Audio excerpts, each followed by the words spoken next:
الجزيرة دي يا جماعة أحلى من بالي في حاجات كتيرة أوي، وتعتبر قريبة جدا برضو من بالي. هاخدكم معايا النهاردة في يوم كامل حوالين الجزيرة دي اللي هي جزيرة جيليتي. أهم نصيحة لازم تسمعوها دلوقتي هي إن انتوا لازم تكملوا الفيديو لحد الآخر عشان تتفرجوا على كل حاجة جميلة موجودة في الجزيرة دي. يلا بينا نبدأ الفيديو. صباح الخير يا جماعة، عاملين ايه؟ يا رب تكونوا كويسين. النهاردة هاخدكم بقى في تجربة جديدة خالص، وهي ان انا هاخدكم معايا في يوم كامل حوالين الجزيرة اللي احنا عليها دي، واحدة من الجزر المعزولة شوية اللي موجودة في اندونيسيا، وهي مجموعة جزر اسمهم الجيلي ايلاندز او جزر جيلي. المفروض ان احنا دلوقتي ماشيين في الشارع ورايحين للهوستل اللي هنقعد فيه. اللي مش عارف يعني ايه هوستل يا جماعة، الهوستل ده بيبقى زي مساكن شبابيه كده، او يعني زي فنادق صغيره، ولكن ما بتبقاش لكبار، ما بتبقاش لناس كبيره، بتبقى على طول للشباب. بيبقى سعرها طبعا ارخص بكتير، بس مش هنخش يعني في تفاصيل الموضوع قوي. ممكن تدوروا على المفهوم نفسه وتعرفوا اكتر ايه هو الهوستل ده. المهم يعني زي ما انتم شايفين كده يا جماعه، الجزيره من جوه مختلفه خالص عن الجزيره من بره. من بره بقى قاعدين على البحر نفسه، كل حاجه تقريبا تحفه. انما هنا احنا محاطين، بصوا شايفين يا جماعه في معيز هنا، كان في فرخه بتجري من هنا من شويه. الهوستل بتاعنا جوه شويه، وفي اماكن للسكن كتيره قوي بتكون برضو جوه في، خلينا نقول، الحواري بتاعه الجزيره. النهارده اخدكم في يوم كامل معايا، هوريكم الهوستل، المكان اللي انا قاعد فيه شكله عامل ازاي، ثمنه قد ايه. المفاجاه ان ثمنه $6 يا جماعه على جزيره زي دي، وكمان بالفطار. يعني مش سكن بس وسرير وخلاص، لا بالفطار كمان. المفروض ان احنا وصلنا، يعني المكان المفروض على اليمين هنا كده. خلينا نخش نتفرج على المكان هيكون عامل ازاي. هنسكن هنا $6 يا جماعه بالفطار، وبعد كده بقى خلينا نشوف اليوم بتاعنا كله هيبقى عامل ازاي في استكشاف الجزيره دي. اخدكم معايا في يومي كامل. متنسوش بس قبل ما نبدا الفيديو تدونا واحد لايك وتكتبوا لنا كلمه تشجيعيه في الكومنتات، ويلا بينا نبدا اليوم. وصلنا يا جماعه الهوستل، والصراحه مش المفروض خالص ان هم بيدونا اصلا فطار في اول يوم، ولكن الهوستل ده جميل الصراحه، فادونا فطار في اول يوم وهناخد فطار كمان بكره. فابتدينا اليوم بدايه سعيده. ده الفطار بتاعنا، بانكيك بالموز وواحد شاي. هنا نقدر نعمل الشاي والقهوه بتوعنا، وهنا نقدر ناخد ميه ببلاش، وهنا اللوكرز بتاعتنا وبيبقى عليها قفال كده، ممكن نحط القفل بتاعنا وبتاع. دلوقتي هنفطر، نحط شويه عسل على البانكيك. والله البانكيكس حلوه، شويه موز وبتاع وحركات. نفطر، نشرب الشاي بتاعنا، وبعد كده نخش كده اوريكم الاوض هنا عامله ازاي، وبعد كده ننطلق بقى في يومنا. خلصنا فطار يا جماعه، مستنيين بس الروم بتاعتنا تجهز عشان نخش كده اوريكم جوله في الاوض اللي في الهوستل بتبقى عامله ازاي. بص اللي احنا قاعدين فيه بسيط جدا، في قاعده هنا وهنا اوض، في هنا اوض برضو قاعده بسيطه جدا هنا وهنا، وفي اللوكرز بتاعت الناس بره. هنا الميه، وهنا شويه شاي وقهوه يعني للناس اللي حابه، وعندهم دور تاني فوق هنا برضو. هوستل بسيط، ولكن الاجواء بتاعته حلوه الصراحه. والقعده هنا يا جماعه $6 في الليله مع الفطار الجميل اللي احنا فطرناه ده. انا الصراحه ما كملتش الفطار بتاعي. دي بتبقى بانكيك او حاجه عامله زي الكريب كده، وعليها شويه موز وعسل، وممكن نشرب شاي وقهوه في اي وقت احنا عايزينه. الفطار الصراحه كان لذيذ، ولكن حاليا هنغير الهدوم بتاعتنا ونستعد بقى لليوم الكامل بتاعنا. بس قبل ما نغير خلينا ناخدكم كده لفه في الاوضه هنا عامله ازاي، شكلها عامله ازاي، معايا كام حد في الاوضه، كل الكلام ده. خليني بقى افرجكم الروم عامله ازاي. الروم بتاعتنا صغيره وبسيطه جدا. انا السرير بتاعي هو السرير اللي فوق ده، في حد نايم هنا في السرير اللي تحت، وحد نايم هنا في السرير ده. الصراحه $6 و3 بس في الروم، دي حاجه مهوله الصراحه يعني. عندنا التكييف هنا فوق شغال اهو وزي الفل. الاوضه الصراحه ساقعه وجميله. وهنا الحوض في مكان عشوائي جدا. اهلا يا جماعه، حوض في مكان عشوائي جدا الصراحه، ولكن عندنا حمام كمان هنا. الاوضه بتاعتنا يعني يعتبر حمام برايفت شويه، لان معظم الوقت في الهوستلز الحمام بيبقى مشترك وبيكون بره، مثلا كل الناس اللي في الهوستل بتستخدمه، ولكن ده حمام 3 بني ادمين بس بيستخدموه، فدي حاجه لطيفه الصراحه. يا جماعه الجوله بتاعتنا في الاوضه، خليني اطلع اوريكم السرير، شنطتي اهي. خليني اوريكم السرير من فوق.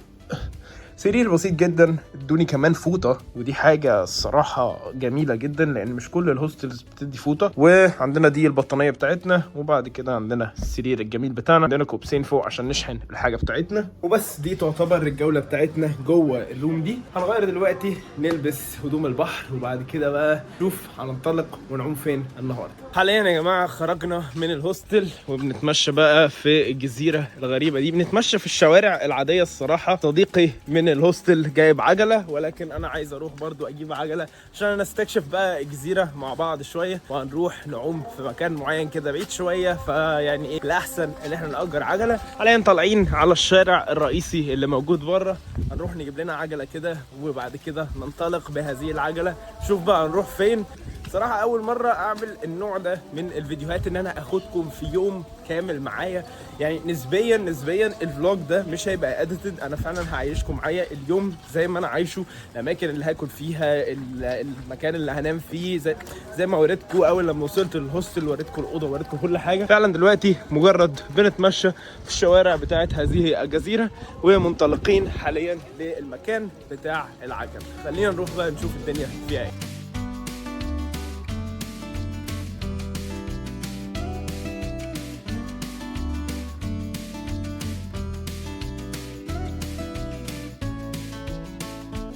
وصلنا يا جماعة المحل، الراجل بيغير لنا بس الجرس بتاع العجلة. دي العجلة اللي احنا أجرناها، هي لما حطيت الشنطة بتاعتي هنا. زي العجلة الصفراء الجميلة زي العجلة الأصفر ده. هناخد بقى هذه العجلة. اوعى، خلي بالك ممكن يكون بيتكلم عربي عامة، عشان ايه الجزيرة دي اللي ما يعرفش يا جماعة هي فيها نسبة مسلمين عالية جدا جدا جدا. ممكن الراجل ده يكون بيتكلم عربي، بيغير لي الجرس عشان الجرس ما كانش شغال. بكام بقى أجرنا العجلة دي؟ ب40,000 روبية. هو قال لي 50,000 في الأول بس أنا فصلته، يعني نزلتها ل 40. فممكن أنزل أكتر الصراحة، حاسس إن ده كتير قوي على عجلة. كنت بأجر ب50,000 أصلا سكوتر في بالي، فيعني مأجرين عجلة بس عشان إيه يعني ده السعر بتاعها هنا، ودي وسيلة المواصلات الوحيدة اللي موجودة على الجزيرة دي. ناخد العجلة بتاعتنا بقى ونتحرك نستكشف شوية في الجزيرة دي. بس يا جماعة جزيرة في قمة الهدوء والجمال. على يمنا ناس قاعدة بتستمتع والبحر كله قاعد بقى بيسوق العجل بتاعه ورايح حتت مختلفة. بجد جزيرة جميلة جدا. أحلى حاجة يا جماعة هنا فعلا إن انتوا ما بتسمعوش صوت خالص للعربيات، آخركم تسمعوا الكلاكس ده وخلاص كده، مفيش حاجة تانية. صراحة مكان جميل قوي وممتع. رايحين نشوف مكان كده ممكن نسنوركل منه ونشوف شوية سلاحف. واخدين العجلة الجميلة بتاعتنا، حاطين الشنطة بتاعتنا في السبت اللي قدام. صديقي ايرون وماشي قدام اهو بالعجلة بتاعته. رايحين لبعض الأصدقاء بتوعنا من الهوستل في الطريق اهو. انا الصراحة مش هجيب الكاميرا على وشي خالص وهفضل نفرجكم على الطريق. هخبط الناس دلوقتي ربنا يستر. هفضل نفرجكم يا جماعة على الطريق وجماله، يمكن نخبط في حد ولا حاجة. هنشوف. واخيرا يا جماعه وصلنا على الشاطئ المفروض ننزل عليه. المفروض في سلاحف تحت، هننزل نشوف بقى في سلاحف ولا لا. حطيت الحاجه بتاعتي، قابلت باقي الشباب اللي كنت معاهم في الهوستل. قاعدين هنا بقى المفروض هنسنوركل مع شويه مع شويه سلاحف بحريه، فننزل نشوف في سلاحف ولا لا. يلا بينا. بس اول حاجه نعملها لازم نجيب ماسكات زي دي كده، فيلا بينا نشوف هنفاصل مع الراجل قد ايه ونجيبها ازاي. What's that said? 45. 45. Ay arriba, ay arriba. Ay arriba, ay arriba. Por ti seré, por ti seré, por ti seré. Yo no soy marinero. Yo no soy marinero. Soy capitán. Soy capitán. Soy capitán. You are the first one. The first people to use this one. It's the new one. We just bought. alright. Perfect. Thank you very much. You are welcome. جبنا الماسكات بتاعتنا وهننزل بقى ناخد لفة في البحر نفسه ونشوف كده هنشوف سلاحف ولا مش هنشوف سلاحف. خدنا يا جماعة الماسكات وهنجرب بقى ننزل بدور على بعض السلاحف في هذا الشاطئ. سبت الشنطة بتاعتي مع الشباب من الهوستل، وربنا يستر بقى كده ايه عليها. نغسل الماسك الاول الصراحة، لان ايه يعني اكيد حد كان لسه مستخدمه مثلا او حاجة، فخلينا ننضفه.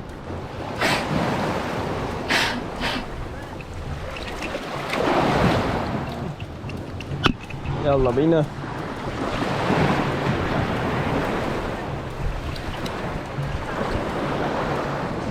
من اصعب الحاجات يا جماعه والله ان انتوا تعوموا ومعاكوا كاميرا، يعني موضوع مستفز فعلا يعني.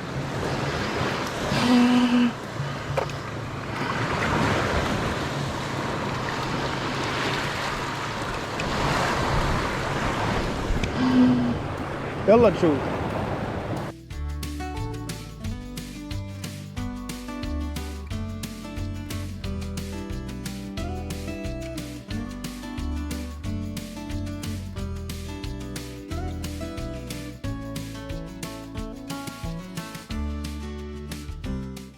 طلعنا يا جماعه الحمد لله من الميه. بجد يعني سيئه، هي الميه نفسها مش سيئه، يعني الميه حلوه جدا. انا مش عايز اظلم المكان برضو من التجربه الشخصيه بتاعتي، لان ممكن التجربه تبقى بالنسبه لي انا رخمه، بس بالنسبه لناس كتيره تانية عادي. فكرة ان احنا علشان نخش بقى للمكان اللي ينفع نشوف منه سلاحف او كده بنفضل نتمشى كتير قوي في المكان ده. يعني بنتكلم مثلا في بتاع 200 متر مثلا ولا حاجه، بنتمشى على صخور، بنتمشى على زلط، بنتمشى على حاجات رخمه قوي. فبجد انا رجلي اتدمرت، وبعدين كل شويه بتقع تتعور في ايدك مثلا او حاجه علشان الموج الرخم الصغير اللي هناك ده. انتوا ممكن تبقوا شايفينه ان هو موج عادي، ولكن هو موج مش عادي خالص. بيجي يزقكوا زقه رخمه كده، والميه يا دوبك فبتقوم ايه متشقلط تاني على الصخر فتتعور تاني. فده بالنسبه لي الرخم في الموضوع. فانتوا لو لابسين جزمه بحر مش هيبقى فيه مشكله، بس انا عشان ما كنتش لابس جزمه بحر فالموضوع بالنسبه لي الصراحه كان صعب ورخم جدا جدا جدا. ده منظر الشط. شفنا سلحفه واحده زي ما انتوا شفتوا كده، ولكن بعديها الصراحه يعني قلت خلاص انا شفت السلحفه هطلع بقى على طول، عشان الصراحه كنت زهقت قوي يعني. لقينا مطعم بقى يا جماعه على الفيو الرهيب ده موجود هناك كده. هو شايفين التاندا الصغيره اللي هناك دي، مطعم موجود هناك بيعمل ناسي جورينج ومي جورينج وحاجات زي كده بحوالي يعني $2.70 او 80 سنت، وتشز حلوه قوي على المنظر اللي احنا فيه ده. واحنا بعيد شويه كمان عن المين تاون، يعني بعيد حوالي 2 كيلو بالعجله. فبدل ما نروح مين تاون ناكل ونرجع تاني، قررنا نروح ناكل في المكان ده. اغلى سنه بسيطه، ولكن يلا بينا بقى نستمتع بالفيو. هيبقى احسن بكتير قوي من المكان مثلا اللي كنا هناكل فيه في النص كده، في نص الحواري مثلا او كده، ولكن ما كناش هنستمتع بهذا الفيو الجميل. يلا بينا نروح ناكل ونشوف كده الاكل هيبقى عامل ازاي والمطعم وكل حاجه. بصوا يا جماعه جمال المطعم اللي رايحين ناكل فيه ده، القعده بتاعته ده، الفيو بتاعه يا جماعه منظر رهيب. هو ده اسمه أليس كيروت بار اند ريستورانت.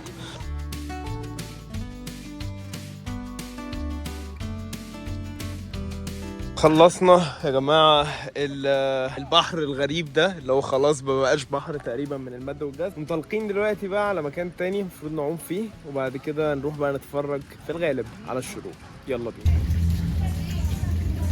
العجل فعلا يا جماعه موجود في كل حته، يعني زي ما انتم شايفين كده هنا في الاخر خالص على مدار المكان كله، وكل الناس تقريبا تبقى راكبه عجل على الجزيره دي. يعني دي وسيله المواصلات الوحيده تقريبا للتنقل حوالين الجزيره، يا اما تتمشوا. فكره انك تكون بتتمشى على الجزيره بشكل عام موضوع ممتع جدا الصراحه، لان مفيش اي وسائل مواصلات، مجرد شويه عجل كده وبس نقعد نتمشى بقى في الجزيره دي. على شمالنا على طول البحر والمنظر الفظيع اللي احنا شايفينه قدامنا ده. بص بنستمتع بقى، ممكن نفضل نتمشى نجيب حاجه ناكلها ونطلع نقعد على البحر شويه. الصراحه الموضوع ممتع جدا. الشواطئ يا جماعه مفتوحه هنا في كل حته، ممكن تفرشوا الحاجه بتاعتكم زي ما انا فارش حاجتي هنا كده، تقعدوا براحتكم. مفيش بقى عم جمال ولا عم مش عارف مين يجي يقول لك شمسيه وكرسي يا باشا و50 جنيه للشمسيه و100 جنيه للكرسي وبتاع والكلام الفاضي ده. لا عادي، هنا ظل شجره قاعد انا تحتيه هنا في كل هدوء، استمتع بقى بالبحر الجميل اللي احنا شايفينه قدامنا ده. يا جماعه كل ده ببلاش من غير ما ندفع ولا جنيه. عادي جبت السناكس بتاعتي من السوبر ماركت، جبت حاجه اشربها وحاجه اكلها، وقاعد بقى بستمتع بالفيو الجميل اللي انتوا شايفينه قدامكم ده. تقدروا تنزلوا تعوموا هنا وتستمتعوا بالميه بصوا يا جماعه، بصوا المنظر بتاع البحر هنا عامل ازاي. جزيره رهيبه رهيبه الصراحه. كل المراكب اللي قدامكم دي ممكن تروح بقى للجزيره اللي هناك دي اللي هي جيلي مينو، اللي هنعمل عنها قريب قوي. هم 3 جزر يا جماعه ورا بعض. اللي احنا عليها دي جيلي تي، اللي هناك دي جيلي مينو، واللي وراها جيلي اير. الاماكن دي بقى بتبقى بفلوس، يعني لو عايزين هنا ده بيبقى مثلا تبع كافيه او حاجه، تقعدوا هنا تشربوا حاجه تطلبوا حاجه وبتاع. في ناس بتفضل ان هي تقعد هنا عادي ببلاش، على حسب انتوا عايزين تقعدوا فين، على حسب انتوا عايزين تعملوا ايه. بس اللي احنا بنتكلم فيه ان التو اوبشنز موجودين، ان انت تقعد ببلاش وان انت تقعد بفلوس. في اماكن زي كده كتير جدا، تروحوا تصوروا هناك برضو. في اماكن زي اللي بقول لكم عليها دي ان انتوا تقعدوا هنا بفلوس وبتاع. في كل حته تقريبا موجوده على الشاطئ كله، ولكن معظم الناس بتيجي هنا تركن، تحط الحاجه بتاعتها تحت الشجره مثلا او حاجه، تنزل تعوم تستمتع بالميه من اي فلوس. مجرد بنجيب شويه حاجات بس ايه نتسلى بيها على البحر، نسمع الاغاني بتاعتنا وننجوي القعده بتاعتنا. يلا بينا بقى ننزل نعوم شويه ونشوف ايه الحاجه التانيه اللي ممكن نعملها هنا على جزيره جيلي تي.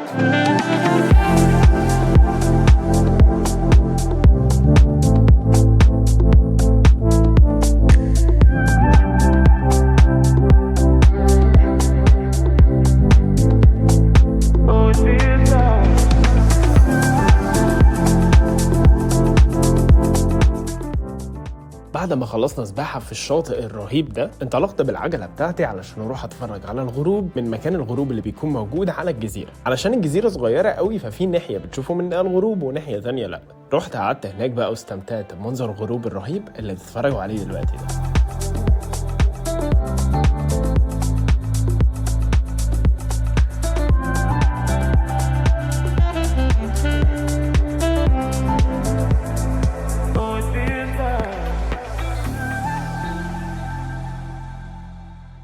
بعد ما الغروب خلص، كان في يا جماعه حاجه زي الموفي نايت كده موجوده على الجزيره. بيقعدوا يشغلوا بروجيكتور ويشغلوا فيلم جديد جدا، ونقعد بقى نتفرج على الفيلم ده في بين باكس كتيره قوي. والموضوع بيكون من غير فلوس، ممكن لو عايزين تقعدوا عادي. كل اللي عليكم بس ان انتوا تطلبوا حاجه تشربوها للمكان نفسه، انما غير كده مش مطلوب منكم تدفعوا اي حاجه ولا رسوم دخول ولا اي حاجه. شغلوا افلام جديده يعني افاتار، لاين كينج،